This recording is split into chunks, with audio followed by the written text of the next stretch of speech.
What's going on, guys? Welcome back to LOI Fan TV and what is episode 20 of Cautiously Optimistic. Today I'm joined by a very special guest, Adam O'Callaghan, a Shamrock Rovers fan, as you can see by the jersey he has on. I was hoping to have a Bohs fan as well, just to have that bit of kind of unbiased look to it all, but I'm glad to be joined by Adam. He is usually kind of level-headed and unbiased, as can be when it comes to all things Shamrock Rovers. But we won't go into too much detail, Adam, just yet. We'll get into it as the show goes on, but it's been a tough few days for you.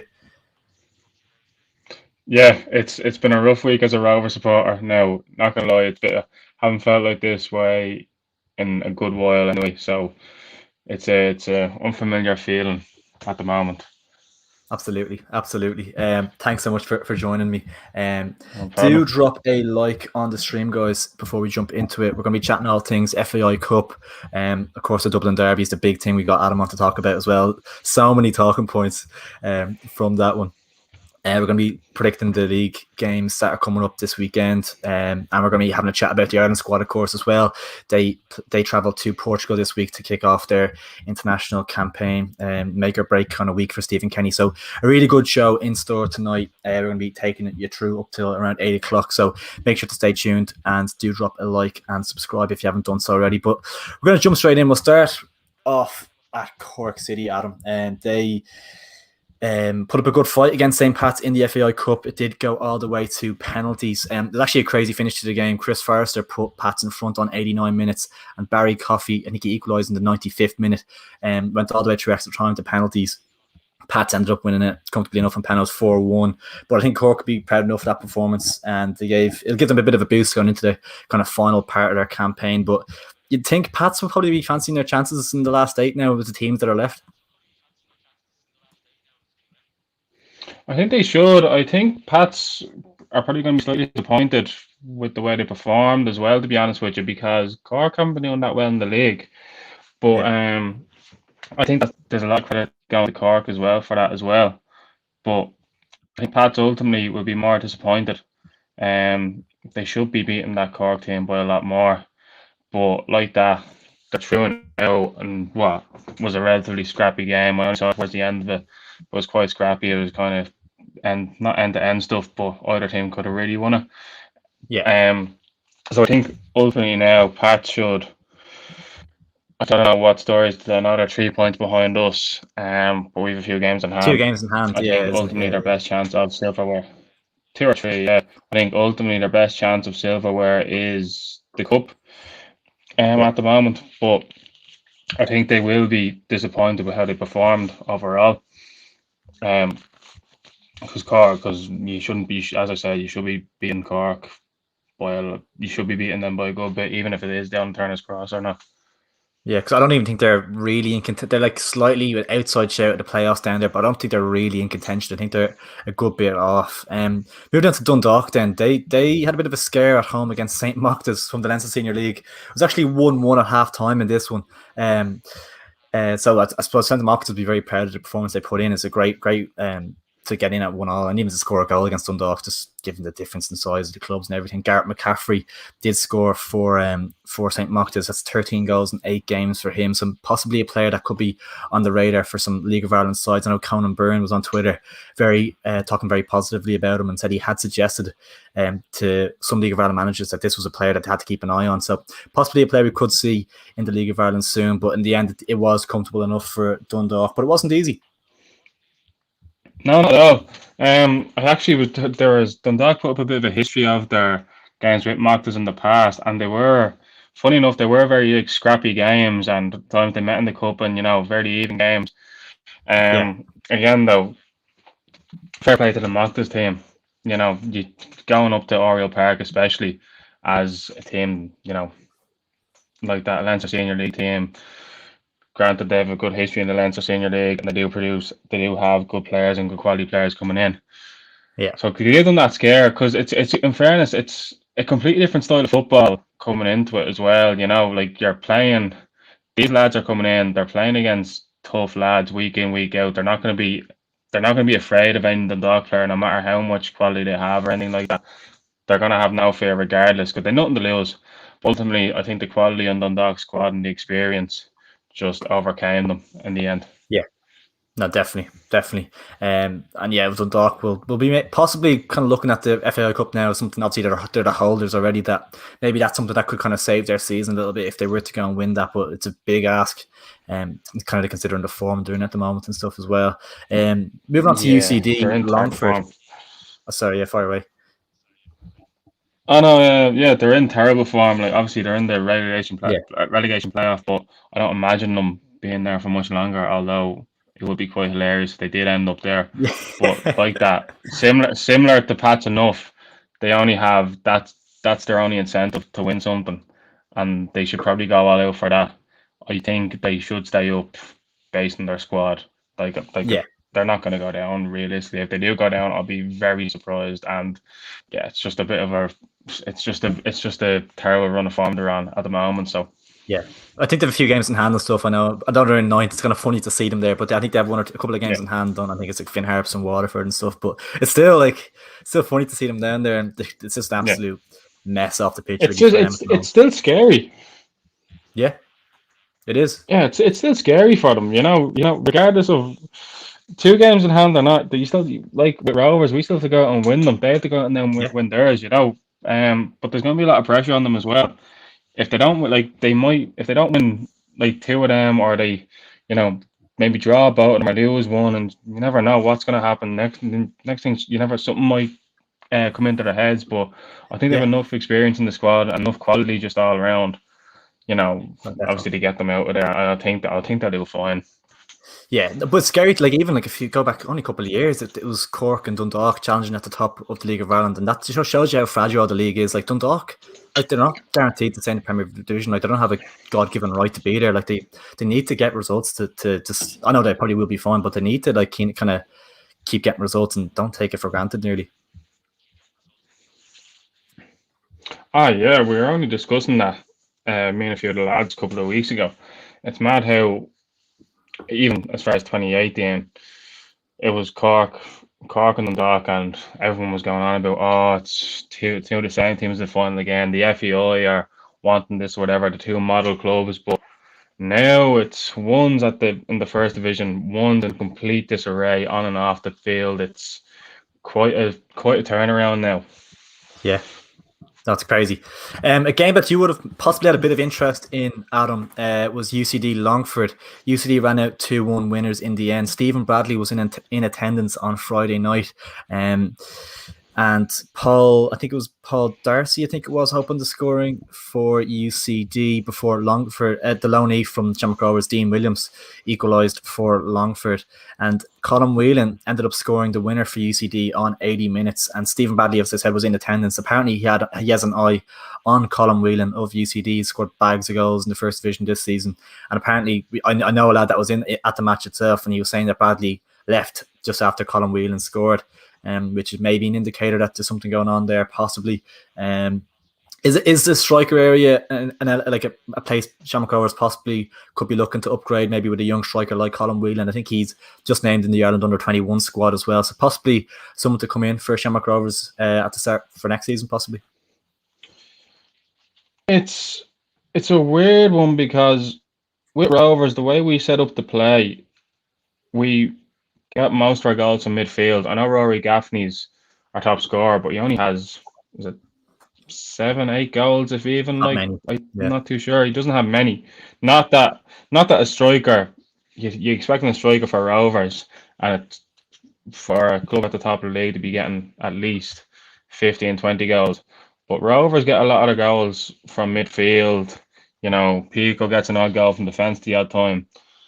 I don't think we're built actually around a goal scorer. I think we're just built around everyone gets involved, and whoever's in the right place at the right time gets the goal. I think that's our yeah. sort of setup, and has been since midway through 2019. Mm. Um, I think we might look for one now because it's slowly looking like Aaron Green is going to go into that left wing back role. I know he played there Sunday, and he's been doing that a few times this season as well. So I think he's slowly going to go back into that role and change the way he plays. Which I think it actually might. You never know; it could work out He was if he never an if he out and ups out his goal scorer, defensive wasn't he? game. Not? No, he's more of a.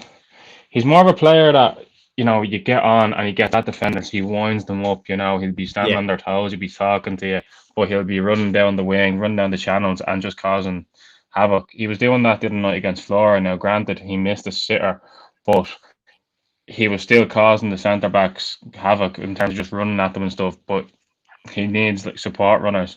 I know yeah. Gaffney as well. He's more the goal threat stuff and he holds the ball up. But I think of an out and out goal scorer, I don't know if that would suit the way we play because we're not a very selfish team.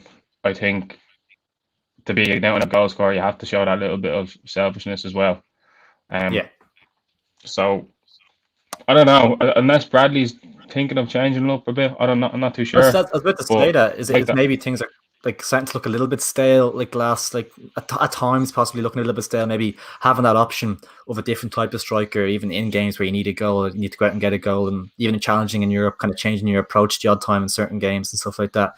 Maybe having someone like a Colin Whelan who's going to kind of maybe spend a lot of time in the box, and when you're on top of teams, having that kind of goal scorer that's going to kind of nearly like a kind of Calvert-Lewin type player, just to kind of stick in the middle of the goal, just like bury chances. It's something that maybe Shamrock Rovers could do it, even just having that option whether it be off the bench or starting.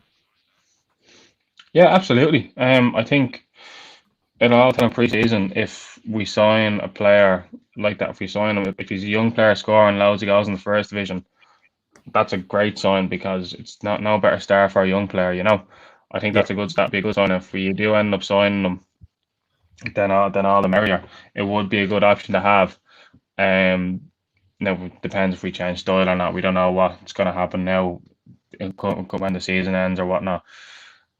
It would be something I like to see. Someone that's I've never seen Colin play now himself, but if he can bully defenders, if he can just run at them and cause havoc, but be in the right place at the right time in the box, yeah. he's not going to take that. No, absolutely.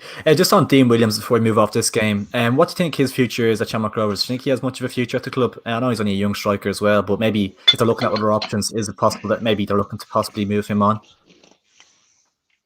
It looks like that because he was on loan quite a bit last year as well. He was it last year or the year before?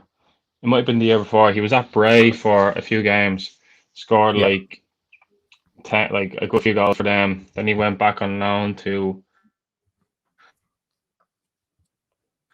was that? It might have been at loan or Longford, one or the other.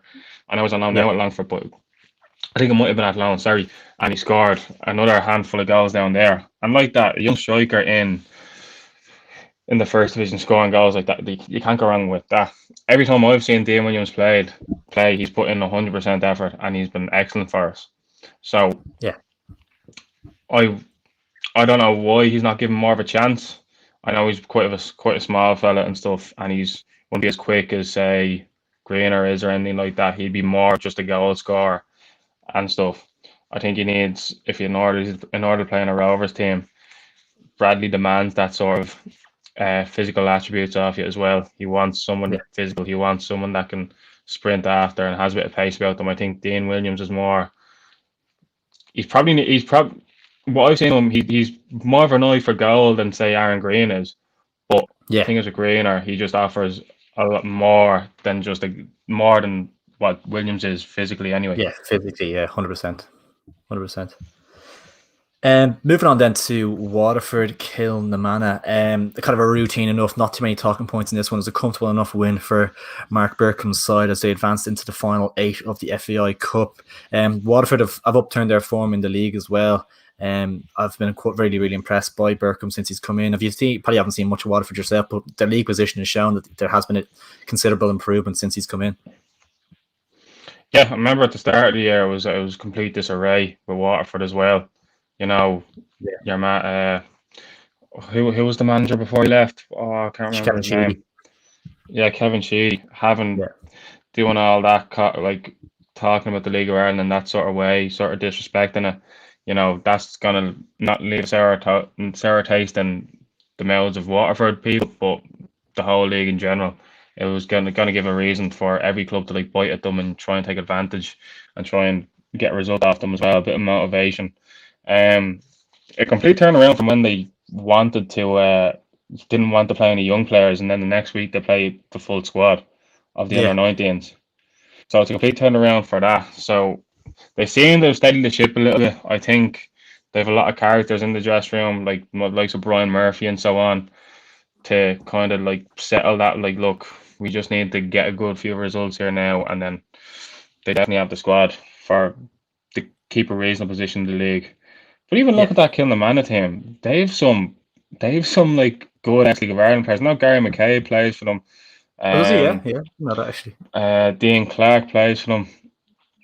Yeah, yeah, a few decent ex side League of actually. Ireland Yeah. players. Sure. There was a video in the last round of the cup. I think Gary McCabe scored he scored an unbelievable free kick. One of the best free kicks I've seen. Yeah, So yeah. it He's was always a it was cracking player, never though. it was Waterford's obviously favourites going to go in. What's it? He was always a cracking player, Gary McCabe, though, wasn't he? League of Ireland, like nice free kick on him and stuff.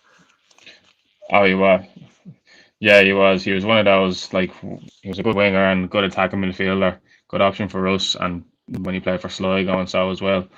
Um, yeah, like it was like that as well. Kilnamanagh is going to be a tough game, a rough game for them, but a real team win for Waterford all the same, and I think they should be able to push on now and try and keep a reasonable place in the league. Like where are they at the moment? Like I think they're eighth, seventh, or eighth. I seventh think I or think eighth, are they're they? eighth, yeah, something like that.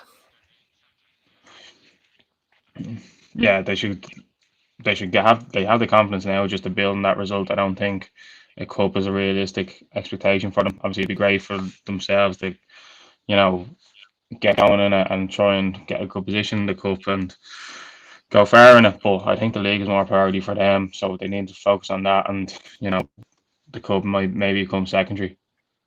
Yeah, no, definitely, definitely. Moving on then to Finn Harps. That was actually a derby itself. Finn Harps playing against Derry City. Harps ran out 1-0 winners through a Tunde Owalabi penalty. Interesting. What do you think, Finn Harps? I know they're obviously notoriously difficult to beat, and it's kind of a hard place to go. Is there a possibility that they could be kind of a shock team to get a really good cup run in and possibly nearly go all the way with a bit of luck in the draw? Absolutely, Finn Harps they're a bogey team for anyone to play, especially going up to Bally Buffet. Yeah, It's an awful place to go to, I'd say, as a player because you're up there. The pitch is terrible. Apparently, the conditions in terms of dressing rooms aren't the best at all either. Um, I think it's not even intimidating because, in fairness, Finn Harps are a great club with great supporters, but it's just not a nice place to go to, especially that drive up. Like it's in the middle of nowhere. It's yeah, always going yeah. to be a tough place. Always favour them. They'd be hoping for more home draws now than anything else because no one likes to go up there. Um, but like as well, Finn Harps are doing well. They have the character. Sure, you're seeing Ollie Horgan actually. Was he sent off in that match? And then I saw a video on Twitter or something of it, like him in the stands and like he was with a lot of Derry supporters. I don't know if that was the game or Yeah, not, but that might have he been that. I was. think it might have been. Yeah, yeah. And there he is having a laugh at them, like as he's been sent off, and Yeah, nothing's gonna phase them at all. Especially having him as your leader. I think they've every right to go and challenge for a cup because, in fairness to them, they've been playing well. I know they kind of slacked off there, um, like after a break and so on. But it's a very intimidating place to go to. You could say they are dark horses, and you wouldn't be surprised of any result they get at this stage. no, for sure, 100%. Next up we have Maynooth, who beat Cobh Ramblers by 3 goals to 2. Maynooth were kind of tipped as the best opportunity for like a non-league side to make it into the quarterfinals, and rightfully so. They didn't disappoint as they won 3-2. It was a crazy game. There was own goals, red cards, penalties, and a real thrilling affair. But Maynooth did come out on top against Cobh Ramblers to get into the quarterfinals. It's a great achievement for the club. Absolutely. Any non-league team, it's a great achievement for them, especially from them coming from a university as well. They probably have a lot of young players as well. But like that, they've definitely a few experienced lads they brought in as well. Yeah. Um, I don't know if this is correct at all. Um, I heard someone say Kieran Kilduff was involved in Maynooth at some level, Oh, but I don't really? know Yeah. if that's true. I don't know. That there could be a completely different Maynooth Could team, be. but it Yeah. was told to Yeah. me. If he's involved with that setup, then it's good for them. But look, that I'm not sure at all. I need to do my own research on that. Just what I've Yeah, been yeah, told. But it's no, that's like that. I know it's Division One team, but it's still the gap between like that, Leinster Senior League or a league similar to that to Division One is also quite a big gap. Never mind the yeah, gap between Division One and Premier. The gap between amateur football and somewhat semi-professional, maybe the semi-professional amateur is what Division One is. It's still a massive gap. So it's a great win for them. Obviously, a great win just to get people out of Maynooth, like just getting them noticed, and it's even good to try to bring more fans in. Whoever they draw in the next yeah. round, whether if it's the Bows or a Dublin like Pats, it could bring family, like no doubt, like these have a lot of families with them as well, so they'll be bringing them along, and you never know, they could get interested. So it could be just great for the league in general. Absolutely, no, absolutely, 100%. It's great. It's always great to see like a non-league side kind of get far, and it's kind of like a good narrative to kind of have in the cup, isn't it? Always. Yeah, I remember a few years ago the team up by my way, Wayside Celtic. I think it was 13, 14 years ago. They got to the quarterfinals of the FA Cup and they played Bows in the Carlisle grounds. It was a home game Yeah, for Wayside. They didn't have the facilities they have now. But like that, the whole of Stepaside, the whole of Kiltern and everything was in the Carlisle grounds that day. It was just a massive day for the club and stuff. So it's yeah, just great for them, and great for, because they're all local lads as well. Great for all their families and stuff. And it definitely. is a great story to be told. Like, oh, we got to the quarterfinals of the FA Cup, and we played Bows, who at the time Bows were the best team in the league. Yeah, Um, so it's a great story for them, obviously. So it's a nice little fairy tale, in fairness, because you no, know all these absolutely. lads as well. You know their families and stuff. Yeah, yeah, no, absolutely. I think it was only two or 3 years ago. I think maybe when Crumlin played Bows in the quarterfinal as well. They had to play it in Richmond Park and lost 2-0. But it's always like you always have to like think, oh, what if? Like it's only 90 minutes, anything can Ah, happen, kind of thing. yeah. Yeah, I was at that game. We were drawn against Bows in the semi final, so I was like, what, I'm yeah, going to go to this game anyway because I'd love to see that.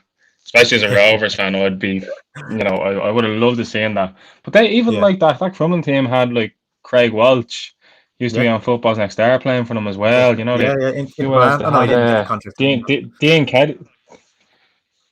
No, apparently the rumor was he like turned it down because he was too homesick, and they just didn't Yes, air that yeah, part. yeah, But I don't know. That's a rumor. I think they had. yeah, I think Crumlin had Dean Kelly as well come on for them as well. yeah. Good side. No, they had a good side that year. I think Robbie Brady's So, both his brothers played for them as well. Actually,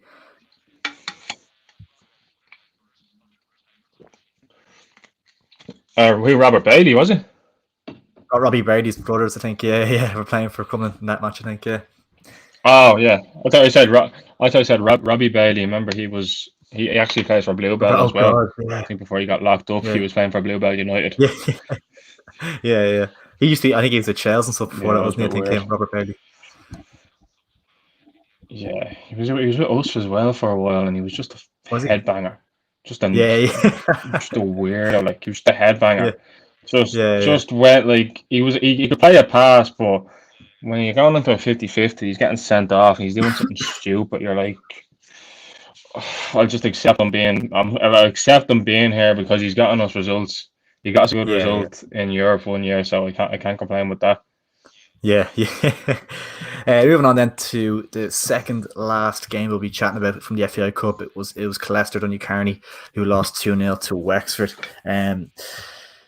Yeah, it was a nice draw for Wexford because they're struggling in Division One, the bottom of the league by a good bit in the first division. So it was good for them to get a nice draw in the cup, and they're comfortable enough. I think solid performance and a solid result to win 2-0 there. And you never know in the cup, obviously, if they get a nice draw in the next round against Maynooth or something, you never know. They could be in the semi final of the cup all of a sudden. But you'd expect Wexford and Yeah, probably Maynooth to be going out next round, though.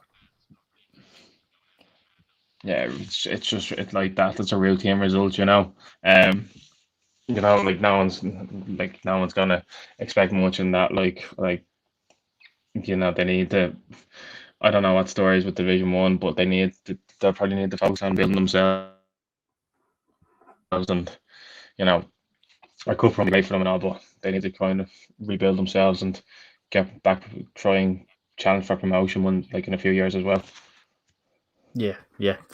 Now, Adam, there was one more cup game, I think, wasn't there? I think there was one more we have to talk about, if I remember correctly. Oh, there was, yeah. Yeah, there was indeed. I'm looking forward to talking about this. Yeah. There's a lot on my mind. Of course, yesterday was the final game in the FAI Cup. Before we chat about it, guys, if you are enjoying the stream, please do drop a like on it. It's about to get very, very interesting, and please do subscribe, of course, as well. But Dalymount Park yesterday, Bohemians 2, Shamrock Rovers 1. Ali Coote cracker got the game going in the 55th minute. It was a great strike. I don't think Adam would even deny it. It was a fantastic goal from Ali Coote from the free kick to get things underway. Then Pico Lopez equalised after 78 minutes before, again, another cracking goal from Andy Lyons won it in the 87th minute. Around the 80-minute mark, Georgie Kelly and Ronan Finn both saw red. I'm not sure if you saw the video, Adam, of the kind of build to that where Ronan Finn kind of leant into Georgie Kelly with like an elbow off the ball. Did you see that? Oh, I did, absolutely. It was absolutely beautiful. My captain. My captain. But beautiful man. Before we get into what kind of happened after the game and stuff like that, we'll get onto that separately. But just in terms of the game itself, how did you think Rovers played? And genuinely, did you think the result was fair? Over the first half, we do what we normally do against Bows, just slow them down, slow the tempo, try and kill the game. I think we did that very well in the first half. We hit the post. We had let much less of the ball than Bows did. Bows were passing it, and in fairness to them, they were knocking it about quite well, but they didn't really have any chances. I think we were in the box more than Bows were. So I think it was a solid first half performance in that regard. Considering we knew what to expect. Just try slow the tempo, get that going. I think once the second half started, Bows just tried to up it again and just put much more pressure on us. Ali Coote's goal was a screamer. You can't even be mad about that. I was watching it with some of the lads in the pub, and you just can't be mad about that at all. You know what I mean? It was a quality goal, well rehearsed, and an absolute super strike. Can't deny that. Then obviously Rovers had to push on. Then we did. Got the equaliser. I think after the equaliser, we kind of pushed a little bit. I think there was a few times when Adamon Mackey came on, he was played in. I think Talbot came out, and in fairness to him, he stood his ground, did well. And we tried to work it around them. We had a few moments in the box where it was like that, kind of maybe a bit scary for Bows. Then Andy Lyons goal like that, another unbelievable finish. I know we came in on the left. I think from a Rovers perspective, I'd be disappointed. We probably should have fouled when he was coming in. I know he's a right back and he's a right footer, but you need to try and slow that down immediately to kill all momentum. Even giving away another free, even run the risk of it maybe going in, you still take the foul. I was disappointed that didn't happen. Ultimately, I'll admit Bows deserved to go through, especially with those two strikes. They pressed us a good bit in the second half.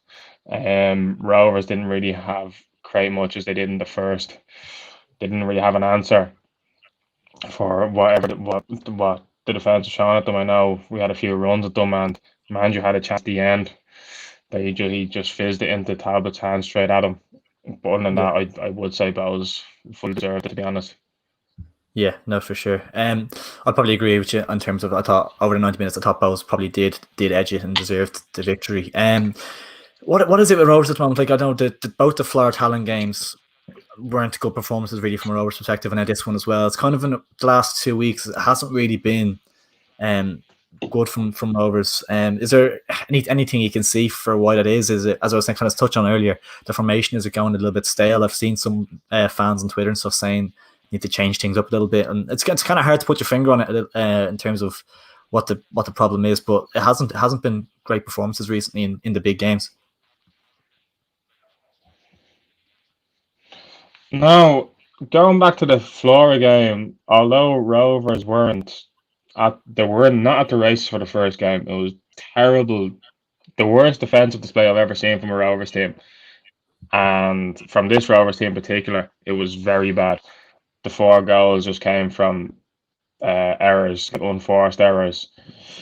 Um, so that was just, without those errors, I don't think those goals go in. I know talent created a bit as well, but ultimately their best chances was the one they scored, the most clear ones anyway. I thought even in the second game, it was a Mandrew misplaced pass, ball was played in, shot straight at Manus, and he let it go through him. So unfortunate because I think ultimately we know how good Adam Manus actually has been for Rovers and how crucial he's been to the revive since 2018, since we won the league, we won the cup. He's been crucial to that. Um, we have that. Obviously, Lee Grace being injured is a major part of that.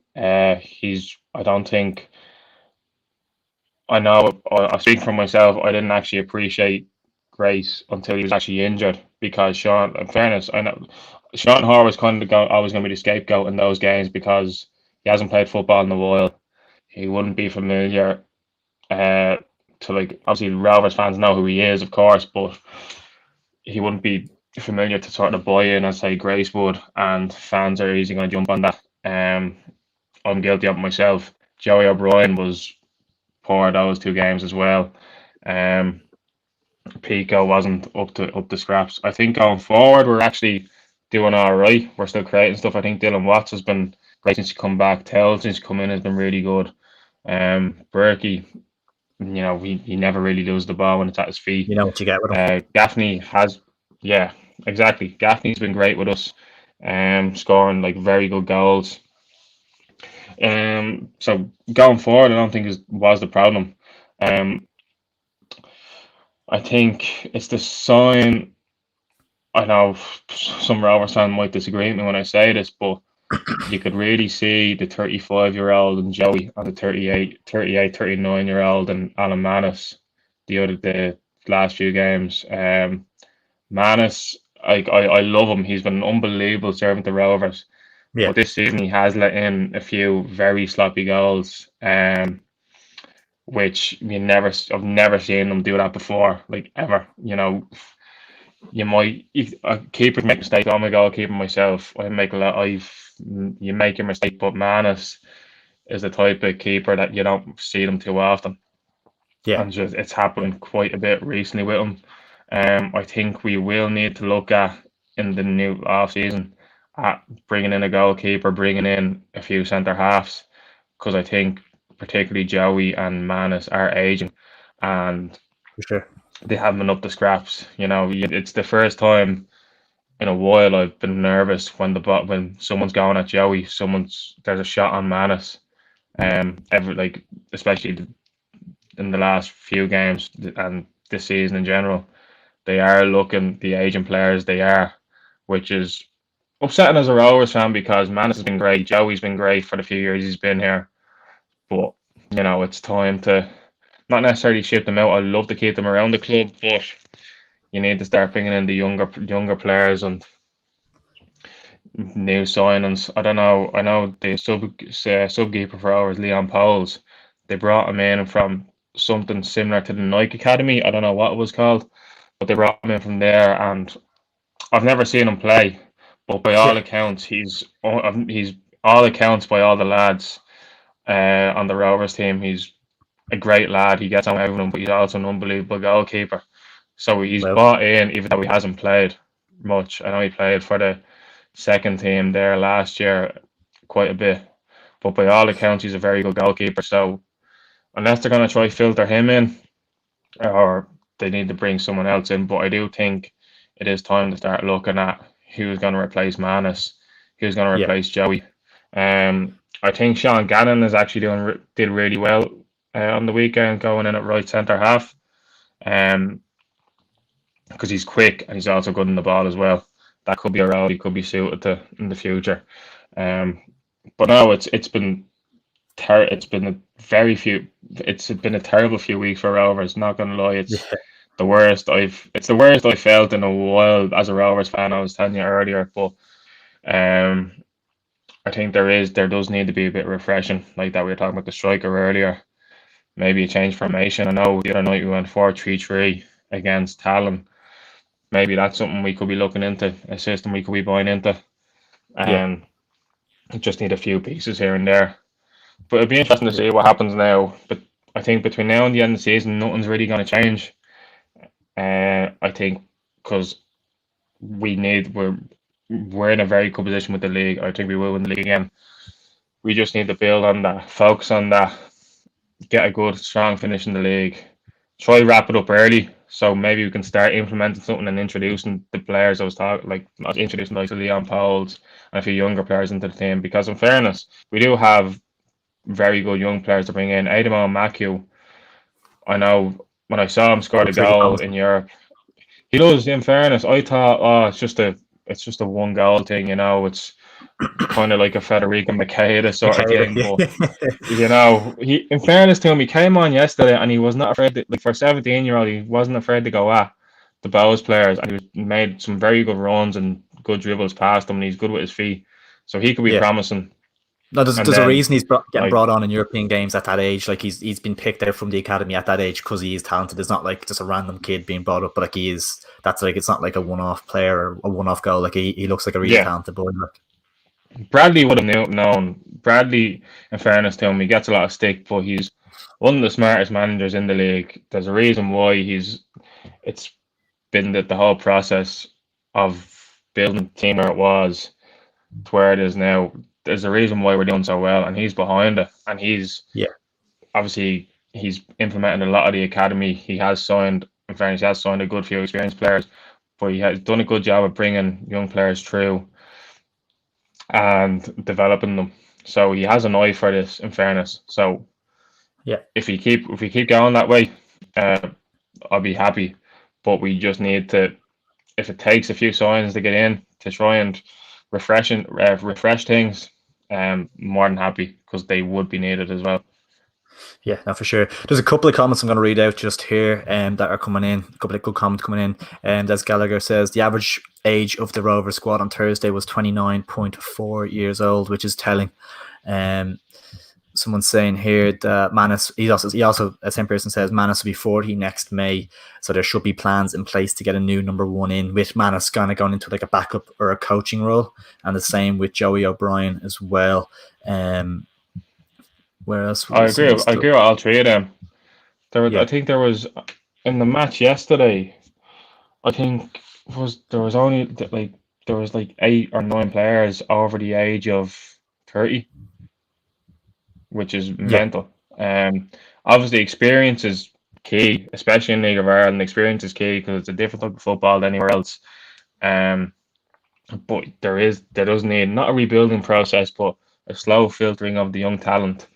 I also agree with the same of I don't think Rovers are going to completely boot out Joey and Manus. I think Joey is going to when he retires, he's going to take a position as sort of a player coach, whether it's on the first team or in the academy with the younger teams.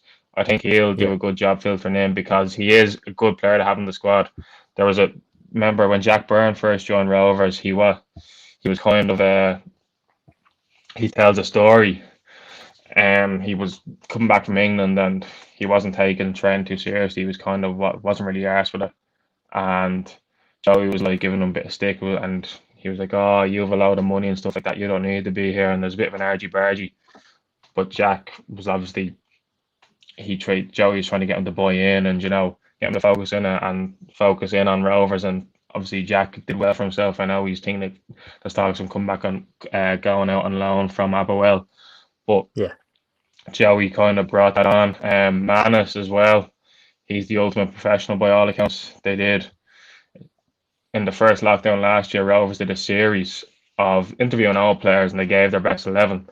And every player gave Manus as their 11 because he's the ultimate professional. Apparently, has have alarms set for all his meals. He has his meals on the every hour on the hour. Knows exactly what he's eating. So he's a true professional. So I think it's important to keep those two around because they'll be so important for any young players or even more experienced players trying to learn more from those two because they'll be role models for any young player in my opinion. Yeah, no, definitely. Just one other one here is looking at. Someone says that Leon isn't great. I may play with him for the B team, but apparently Rovers are looking at Odumosu, Connor Kearns, and Ed McGinty as potential suitors for the position. I was actually going to say Ed McGinty, and there's someone else saying John Mahon from Sligo as well. A bit of a double swoop from Sligo would be two upgrades in both areas where maybe there's aging players, two really good young talents. Could be somewhere that Shamrock Rovers possibly look at. They could be two good options potentially. I think there was one or two other comments. I think we need to look out somewhere outside the league. Sorry, Ross, but I think No, we far need away. to Yeah. look. Yeah, I think we need to look outside the league and try and look for players that will sort of adapt more of a style of football in terms of how the majority of the game is played now, like passing out from the back and stuff. Um, I think that's important because it tells in Europe we bar the Flora games. I think we play better in Europe than we actually showcase more of our talent in Europe and play better in a European game based on who we play. I think the Bratislava game, especially the second leg, it's the best I've seen Rovers play and lose. And Definitely. even games that we've won, I would have said that performance against Bratislava was one of the best Rovers performances I've seen, despite losing the tie altogether. So I think we should start looking outside the league because Rovers, in fairness, we have the budget to do that. We have the budget Yeah. of picking players from abroad and stuff.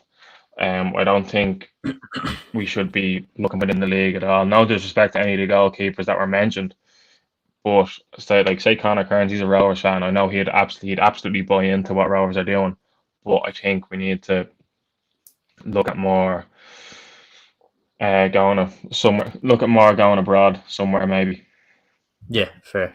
Yeah, it's kind of trying to find that balance as well because obviously you look at maybe Dundalk as an example of what they kind of went abroad their recruitment and a lot of it was unsuccessful. Then maybe Yeah, like Rovers' scouting department might be a lot more strategic and they get the right type of players because it seems like Dundalk are kind of just picking random players and bringing them in, whereas Shamrock Rovers might have more of a strategic approach. yeah, absolutely. Dundalk, what they did was they splashed the cash on everyone.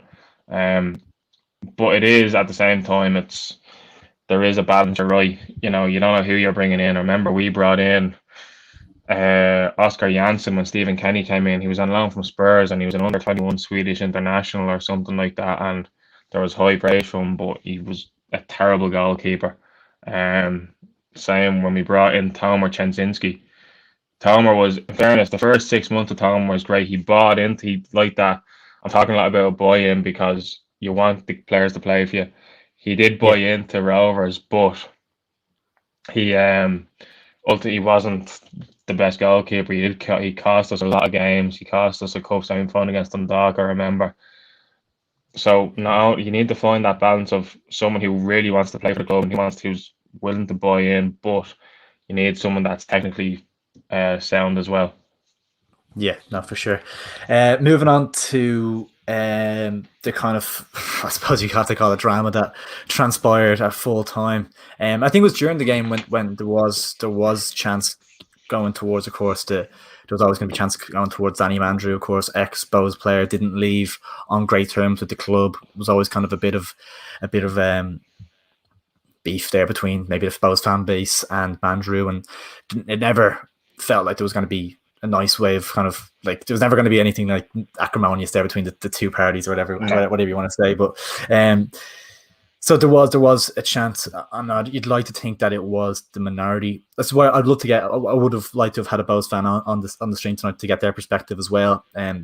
But I think there was one or two comments that I'll pull up in a minute as well earlier on. But there was a vile chant going around in the Bows section. You'd like to think it's, as I said, you'd like to think it is a minority of supporters that were singing the chant.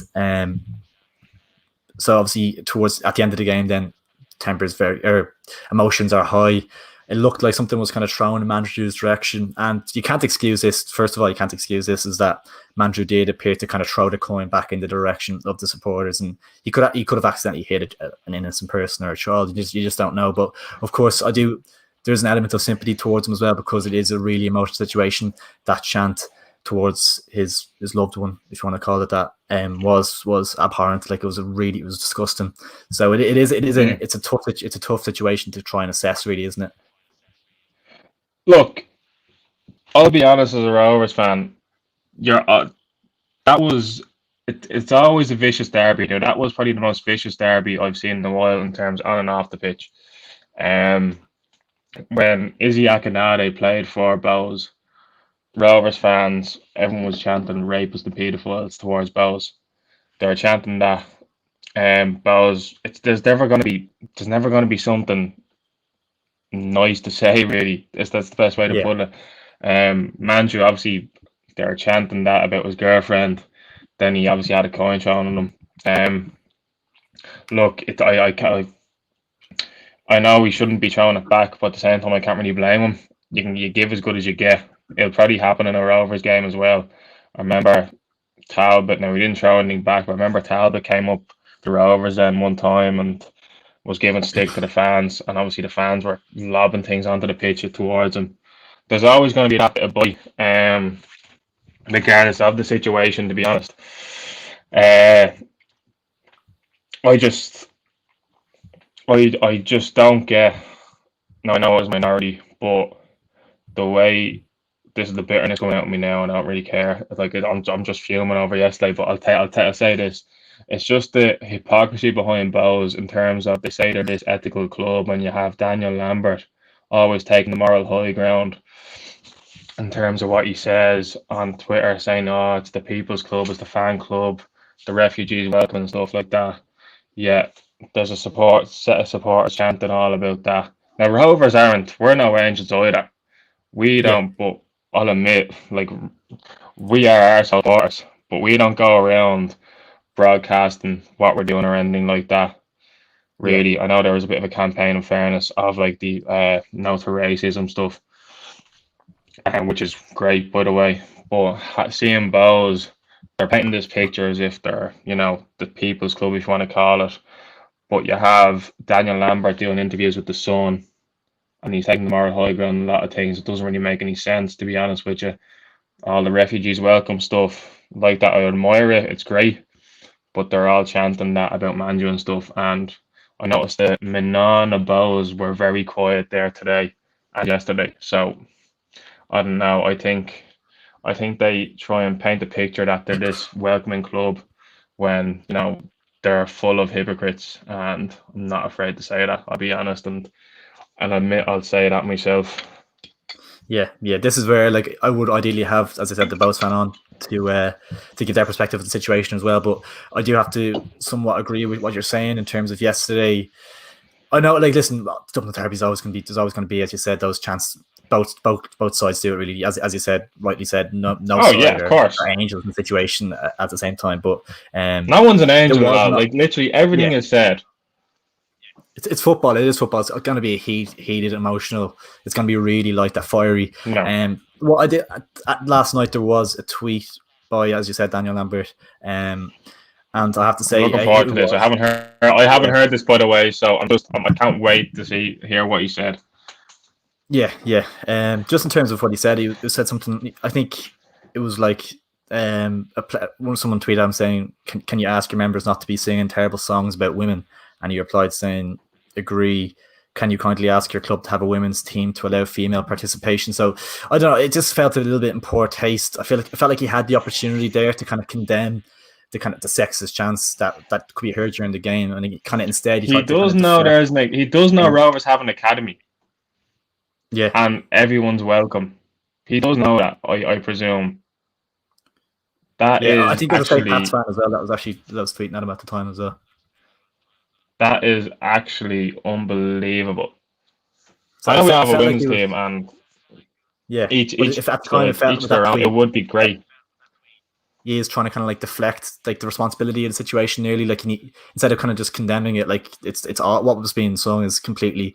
I've seen Bows fans in the chat here as well that like it's not acceptable by any Bows fans, and I felt like he had the chance there to kind of condemn it, but instead he kind of tried to deflect it, which I didn't like, and it was kind of no surprise in the end that he did delete the tweet. So I'm not sure. Yeah, I'm gonna have a look just in the comments as well, just to try and pull up some Bows fans' thoughts on the situation. But yeah, I felt like that tweet was in poor taste. Can't wait for this. That is in poor taste. Like I know what he means. Yeah. I don't know what goes on inside the club or anything like that. I don't know if there's been discussions of a woman team, but that's like it's not like I don't know if he's assuming like Rovers are a sexist club or not. I don't know what he's saying, but there's a lot of stuff there to unpack, and you don't know what he's trying to suggest. Yeah, I'm listening. I'm interested to hear what the Bows fans have to say. So just Lenny, who'd be a regular on when we did our fan camps and reactions, said the chanting about Manchester misses was poor. I have to admit, he's a big Bows fan. That was back a little while ago there. Paul's saying here, there's a Bows fan. Look at your comments. So there's players in that Rovers team who get worse than him. They don't react. He's a childish. Okay, yeah. Like it's probably like I do think there is an element though. Yeah, footballers need to kind of hold themselves in a professional manner, and we're not going to like throwing the coin back at the fans. It's completely out of order as well. It's out of order, but I can understand why he did it. I'm not gonna be like, oh, it's terrible. Like it's, I completely understand why he did it. And he's probably disappointed in himself he did and how he reacted like that, but that's up to him, and like trying to. I'm not saying he needs to control his emotions or anything like that. He's able to do what he wants, but there is a certain standard you do have to live up to. And I think Danny is a young player. Like he's still a young player. I know he's had some reactions like that. They shouldn't have nearly breaking Sean Cavanagh's leg there when things weren't going against him in the semi-final against us. Is another example. I think a player, he can still learn that even at his young age. Like he's only 22, 23 or something. So you like to think he's going to learn from it as well. You hope, because it'll only benefit us if he does and learns how to react in those situations. Yeah, no, it is a tricky one because you can kind of see it. I'm kind of from an unbiased point of view, you can kind of see it from both sides. Like, in terms of obviously Mandrew was out of order what he did, but you can see why he was in that kind of state of mind and why he was so emotional about the situation. Because I feel like you have to lose in a Dublin derby against your old club, they're singing the stuff about your misses the whole game. You're gonna feel. You're going to be raging coming off the pitch realistically. So, and there's stuff being thrown at you. You can kind of understand his state of mind, especially when he's kind of, as you're saying, he's kind of is maybe still a bit young and inexperienced. Maybe if this is like a Ronan Finn type character, he just kind of gets off the pitch and doesn't react. Whereas maybe someone 10 years younger than him, kind of thing. So I don't know. It's a tricky one. Like Finn will be an arsehole to play against on the pitch, but once he comes off it, like he's not gonna worry about whatever a Bows fan trying to coin him or whatever. He's probably had that loads of time in his career, so he's kind of used to it.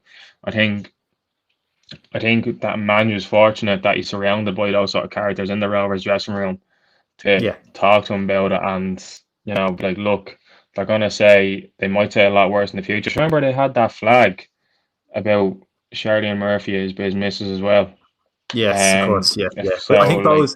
To be fair, I think Lambert did come out actually just to give him a fair. I think they did a lot. Yeah, and he said that person wasn't welcome at the club anymore, which is if Lambert had done the exact same thing in this situation, I would have taken my hat off to him. Perfect job done. Like I just think I just didn't like the tweet personally last night, and he rightfully took it down. But I would have liked to have seen either Bows, the official account, or Dan Lambert, who is the head, the COO, isn't he? I think is chief operating officer of the club.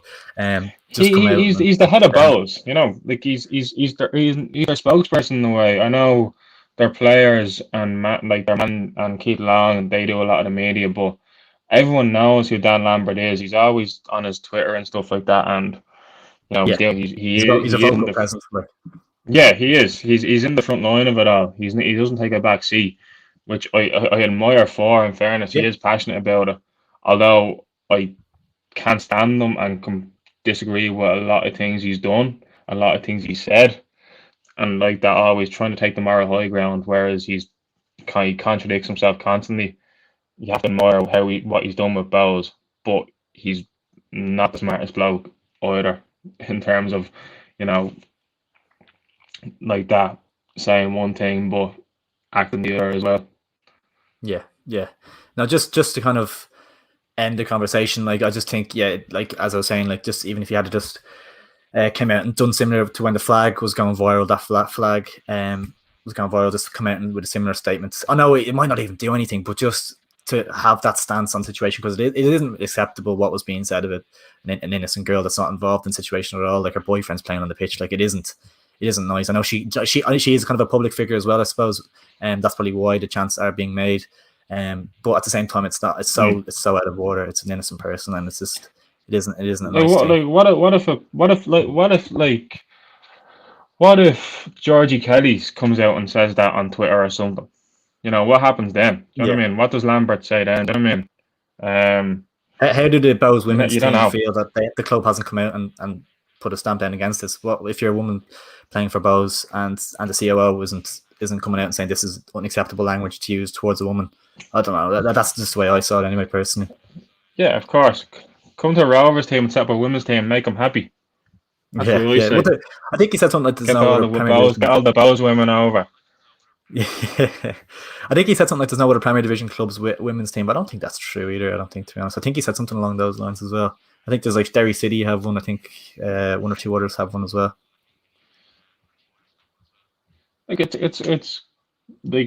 a different conversation, but women's football is Different, becoming yeah, it increasingly is. popular, and like there's already big teams in the National Women's League as well. You know, so Yeah, it takes a while. I don't know how long it takes for Bows to set up that. I don't know how long it 2020, was or the anything women's like team that. was set up. Yeah, but I don't know how long the process was. Mm. Um, if like would Rovers welcome it? Yeah, absolutely. Rovers fans would, of course, would welcome it. They wouldn't say no, of course. Yeah, yeah, But it's ultimately the club's decision.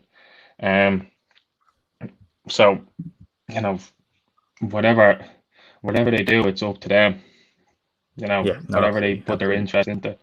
But like that, they have an academy and everyone's welcome there. So yeah, Yeah. The last thing on it, I just would have liked personally to have from an unbiased and not a Rovers fan, not a Bows fan. Then in the middle, I would have liked to have seen Bows come out and just. I do because I do think there will be retrospective action taken against Mandrew for the throwing the thing into the crowd, yeah, which probably is correct because it isn't acceptable at all. But I just would have liked to have mm, seen Bows come out with some sort of a statement against it, what their fans are saying, because it wasn't on either. But we'll move on. I think it's probably said what's needed to be said mm. on the subject. Hopefully whatever happens next week or two, we'll see. We might revisit it next week or something on the show. We'll move on to predicting this weekend's games in the League of Ireland. Of course, the Bohemians Derry City game, first of all, has been postponed this weekend due to international call-ups. There's a few Bows players in the under-21 setup. Obviously, James Talbot got called up today to the Ireland squad as well, so that game has been postponed. So we'll move into the next one, which is Drogheda against Sligo. Interesting game. Could realistically go either way, this one. What do you think? I'll go with Drogheda. And Sligo have been in a terrible run of form, and rightfully so. They actually took a photo of a Rovers flag, and they photoshopped it saying Stephen Bradley's inconceivable, and with a lot of Rovers fans around. And ever since that, they've lost like 7 games in the bounce. So I'm just going for Drogheda out of pure spite, and for that Sligo tweet anyway. Yeah, I'm going to go. Jordan Gibson did leave Sligo today. He went to Carlisle. There's rumours of Johnny Kenny actually going to Celtic on deadline day as well, which would be interesting. I think I might Mm. go for a draw. This That's one, I was two probably leaning more serious players towards. gone from them. Yeah. If Johnny Kenny goes as well, it'd be a big loss. I probably will go down the middle with a draw, but I've had to pick one way. Probably go for the home win, but I'll go down the middle on that one. Next up, St. Pat's Longford. Probably Longford are written off, relegated side more or less at this stage. Pat's still kind of in the title hunt. Yeah. You'd have to go for the home win. Yeah, routine. It should be a routine win for Pats. Like that, they're coming off a result in the cup that, in fairness, they probably should have performed better, as I said. So they're probably going to looking like, okay, we need to build on that performance and just keep going and try and improve every time. I would be going for Pats, and I expect them to win well, maybe like 3 or 4 goals. Yeah, no, definitely. Next up, we have Waterford, who, as we were discussing earlier on, have kind of picked up their form under Mark Burkham, playing against Dundalk. It's actually a massive game down the bottom of the table. I think it might be 8th against 9th, kind of competing in that kind of playoff, or to get out of that kind of playoff situation. This will be a tight game.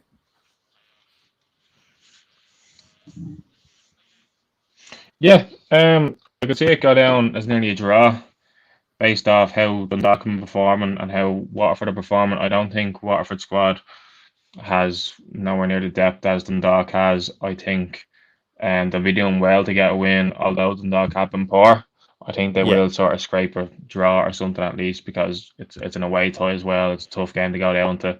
I think a draw would be a fair result there. But I'd nearly pick. I'd go for a draw, but would not be surprised if Dundalk nearly scrape it as well, to be honest with you. Yeah. Next up, we have your side. You travel. We're actually discussing how it's a tough trip up to Donegal. You're going to Ballybuffet to take on Finn Harps. This will be a tough game, and it's you need to get back on track after a tough week or two, as we were talking about. Yeah, I said after the floor game, the Bows game is a perfect game to bounce back with. It's a big game. You need to get up for it. Obviously it didn't go away. I think obviously Finn Harps now, all our focus on the league. We only have league games left. All our focus now to make number 19 assert, try wrap it up early, as I said, to get try and implement something new in. There is away fans going to be there actually. I think there is about 100 Rovers fans going up to it. Finn Harps announced anyway, so delighted for them. Delighted that they can lads can finally go back on a bus up to Finn Harps and have a bit of crack. Good crack. Tough game, but I'll go for 2-0 Rovers. Yeah, good shout. I'd probably go for the narrow away win. I feel like you need to get back on track, and I feel like he's a little bit too much quality. I don't think it'll be an easy game now. Could be tight up until late on in the game. Might be one of those where Rovers kind of maybe over time kind of grind it out and break down Finn Harps maybe in the second half, and then they kind of grab that second goal. As I said, maybe a 2-0 win could be a good shout. But yeah, big shout. Sorry, just quick one here, Sam. Big shout out, great content. Yeah, I think we'll just swarm them in terms of our depth. Yeah, no fact. As I was saying, we got a donation here from Sam. Thank you very much for your kind donation. Absolute gentleman. Lovely. And guys, if you're enjoying the stream, do drop a like as well. That's the main thing you can do for us. Do really appreciate it if you can drop a like. I think we're currently around the 10 mark. Trying to get to 15, 20. Would really appreciate that if you can just drop a quick like on the stream. But yeah, thanks Sam as well. Absolute gentleman. But yeah, that's our League of Ireland predictions for this weekend's games. A couple of really good games to look forward to. But of course, first of all, we do have the World Cup qualifiers to contend with. Ireland are in action. They have 3 games over the next 2 weeks or so, a week and a half. First up, an easy trip to Portugal. How do you see that one going, Adam? It's a lot of talk around the game, in fairness, now that since Ronaldo has gone back to United, and there's going to be a bit of buzz about that, and he'll look to get off the mark, get onto a good start while doing well for Portugal, looking to beat us. I do think we will be doing well just to get a result there, considering the squad Portugal have. Although we have, it's ridiculous, you know, like Ronaldo at 36 is still one of the best players in the world, which is nuts. Obviously, Bruno coming in. If they have an unbelievable squad, I think we'll be doing well to get a result out there. I'd happily just take a 0-0 draw or 1-1 draw. No, absolutely. We are known to step up for the big games, in fairness, but you know it's going to be a massive ask, especially for this Irish team. You know, like that Kenny's team, a young good team coming in. So hopefully they've nothing to lose. They may as well go out and try to do themselves proud and nearly try hard to get a result, because that's all you can ask for at the moment with Ireland. That's it.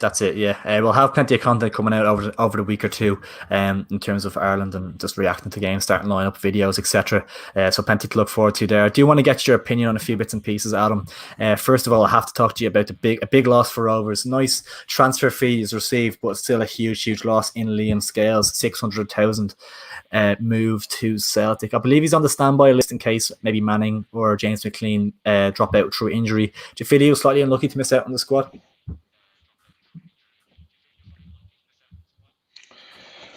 Yes and no.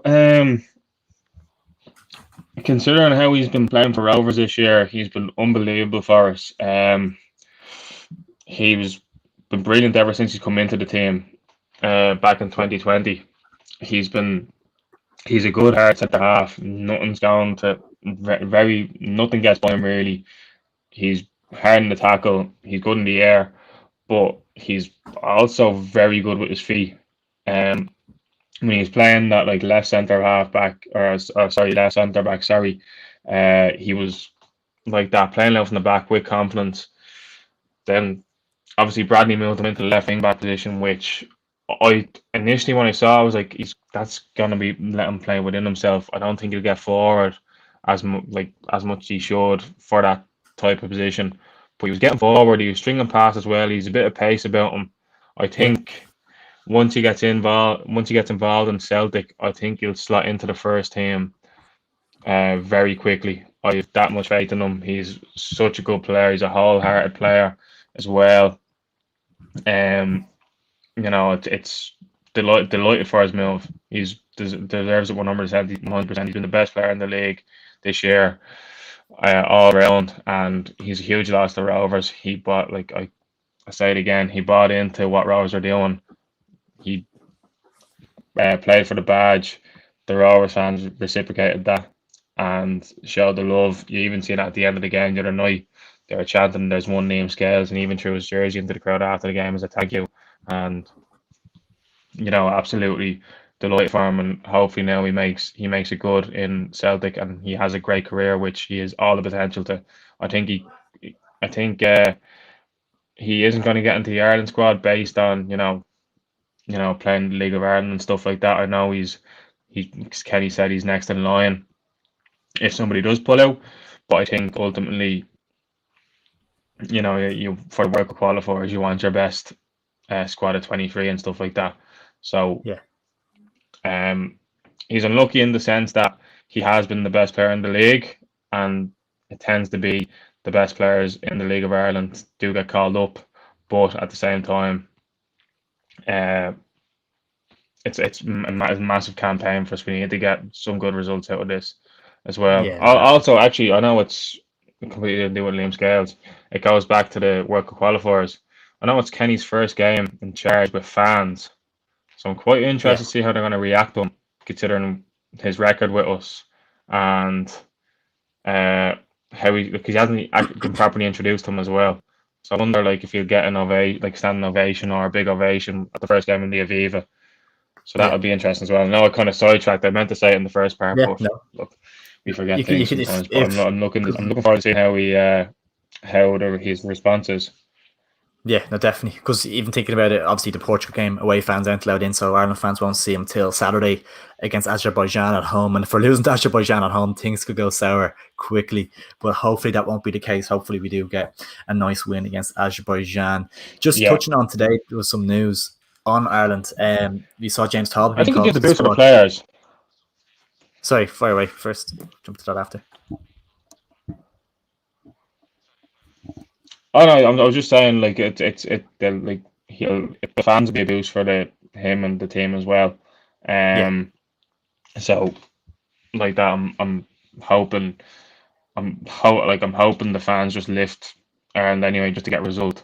Kenny's gonna love that. Kenny can't wait for the fans to be back, and he's now, in a way, there's probably a little bit more pressure now because now he has to perform in front of them and see how he responds to that pressure they're going to give him. So I'm looking forward to seeing how he reacts with that. No, absolutely. Last thing we'll touch on today, we did see former Shamrock Rovers goalkeeper Mark Travers. He was at the academy, I think, wasn't he? He dropped out of the squad through injury. So we saw James Talbot being brought in to replace him. Do you feel like that's deserved from him? I think Darren Randolph was one that we were kind of surprised not to see in there, but I think there is some sort of thing there where he's apparently he's moving from West Ham in the next few days. So there's kind of a little bit of a messy situation there. So they've called up James Talbot. Do you feel like he deserves it based on what you've seen from him this season?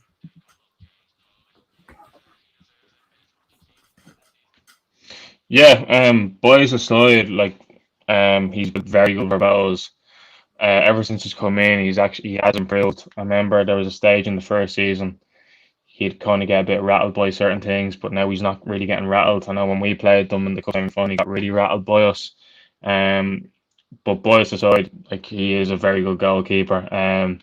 He's very confident in the air. He's not afraid. He's very brave. He's not afraid to throw himself in front of a shot. Sure, like that on the weekend. He came out for a ball, got stuck, and Maku played it back to Berkey, and Talbot just leapt in front of him.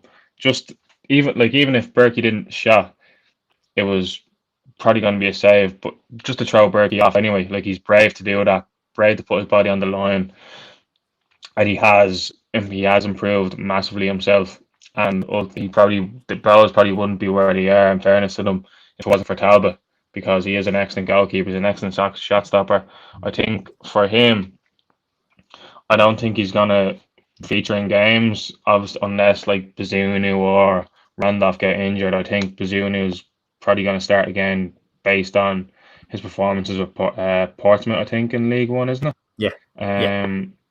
I think Bazunu's gonna get the nod, but like that, any League of Ireland player that goes into that squad, you're going to learn more about yourself and improve. So it's only beneficial for him and ultimately for Bells as well. I think he's, in fairness, I think Talbot is like that. He's still young enough. He's 24, 25. I can nearly see him going back to England if he keeps playing the way he is. Because in fairness, he is a fantastic goalkeeper and he has all the qualities of what a goalkeeper needs now. Maybe he can improve on his footwork and maybe his passing game a bit, as goalkeepers are now. Remember when he first came into the league, it wasn't the best, but like that, he's improved all around. And if he keeps improving in all those areas, I've no doubt he'll be absolutely in like getting signed by an English team or further himself on in his career. Yeah, I know he has me blocked on everything, but look, boys, so he's a good goalkeeper. Adam, what an end to the show. Thanks so much for joining me today. I really enjoyed the show. Thanks so much for joining me. No, thanks for having me. Really enjoyed it as well. Like I loved it, honestly. Despite the sad week I've had, it's good to vent and speak about that's it. So it is. No, really enjoyed it. Absolute pleasure. Absolute pleasure as always. Guys, if you did enjoy the stream, make sure to drop a like on it down below and please do subscribe as well. I'm sure we'll be seeing Adam very, very soon again to chat all things Rovers. But yeah, thanks for watching, guys. We'll see you later.